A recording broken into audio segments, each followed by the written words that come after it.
no more, man. I was afraid of what people might say online. I was afraid of the backlash I might get from the cult. But I want Ishmael, Armand, talk about how you talk about your peace. You don't have to. You don't have to, bro, because you can not say nothing and you can do your own therapy in private. But I'm just saying, bro, this just from me. You understand? Ishmael, talk about them 2 abortions and how that made you feel, man. Because Kayla ain't gonna do it. It's still there. Kayla gonna have to face that. Jayon gonna have to really talk about how she felt about drinking while she was pregnant. She gonna have to really talk about how she felt about losing that baby. Cause that script you had to read, it's not real. Armand, tell people how you felt about not being able to see your son.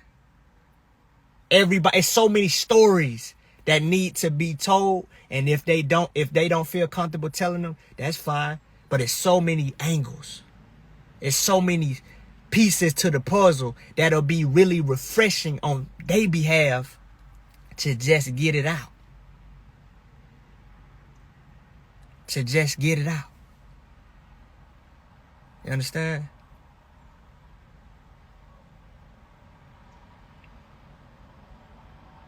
And I know we put a lot of energy into what we thought it was, and it turned out not to be that. But that ain't the first time that done happened to me in my life, and it might not be the last. Because how many of us have invested in a relationship with somebody only to find out that that person was not who they presented themselves to be? We done bought a car. We done bought a car that didn't turn out to be what we thought it was gonna be. That happens in life, y'all. I know we got online and we went hard. We yelled, we screamed, we made ourselves look stupid. We allowed ourselves to be embarrassed and humiliated. But the thing about it is, y'all, we ain't dead. We ain't dead, y'all. And the truth of the matter is, even though we was online with it, can't nobody point no finger at us, man. Because guess what? There's 28 years of my life that wasn't online. So the truth of the matter is that people is only getting a small peek of who they think I am. And who people think I am is typically a byproduct of who they are. So I don't have I'm free, man. And I can finally say that without lying. I'm free to be me.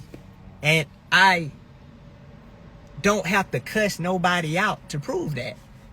I don't have to tell nobody what they need to do or hype myself up to be something that I'm not to do that.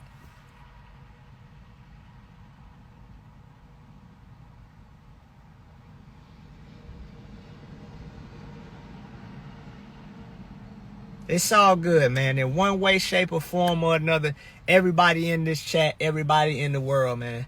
Everybody in the world has invested into something and someone, and it turned out to be that. I know y'all done bought Avon. I know some of y'all done got caught up in the pyramid scheme trying to sell them products and ain't make no money.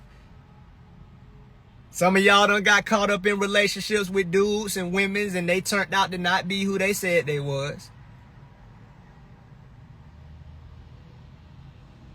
You understand?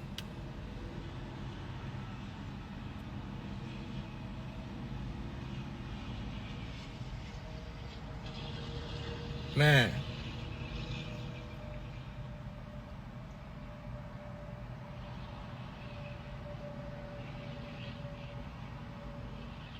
There was no carbonation. Don't have no teachings.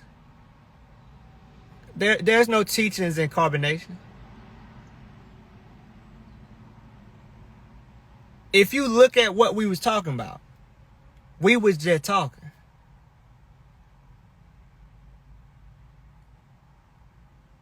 We was just talking. If you're not teaching people how to be human and connect to other human beings, what are you teaching? There was no teachings. There was Google searches and statements being made. There was no teachings.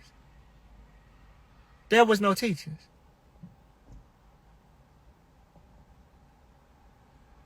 There was somebody who beat me to Google. Come to find out, a lot of the things that we were so-called teaching had already been said before by somebody else in whatever form. And if you notice, how do we have teachings when those things can be disregarded, applied, and denied at any moment? Those aren't teachings. Teachings are things that you live by and you stand on. In one moment, we're teaching that smoke doesn't belong in the body, but we're smoking Black and Milds and weed off camera and on camera.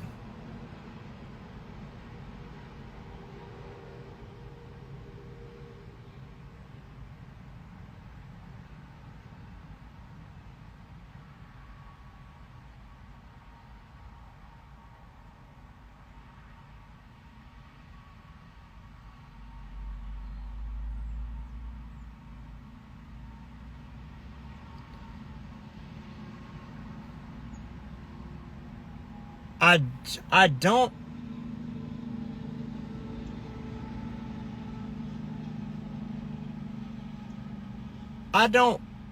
recall any specific moments of him being mean or aggressive to Ja, but saying things like, because here's the thing, you notice that at one point we were saying that it takes a village to raise a child and that the child belongs to the village.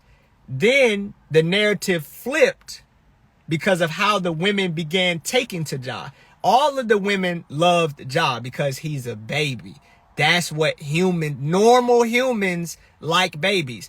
I looked at Nubia as my daughter. It wasn't Dalen's daughter. Nubia was my daughter. Tori and Dalen could leave Nubia in the room with me and Kendra and know that Nubia was gonna be straight. They didn't have to ask us. They could just leave because that was my daughter. Nubia's well-being was my responsibility. That makes sense. Then the narrative shifted to, oh, that's your son, and I don't like other men's children. So with that understanding, I know that this person does not care about my child. Do I remember any instances of him being mean or aggressive directly towards Ja? No. But those types of statements insinuate that this child is now not the tribe's responsibility, but my responsibility. And anybody that says that they don't care about another man's child, well, then I'm included in that.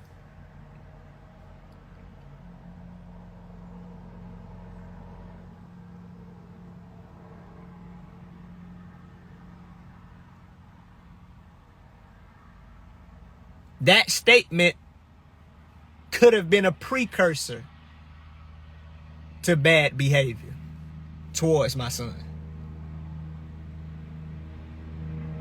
And y'all got to understand, a lot of times when the cult leader was talking, we would tune out because we're just trying to get to solar noon, or we trying to go to the bathroom.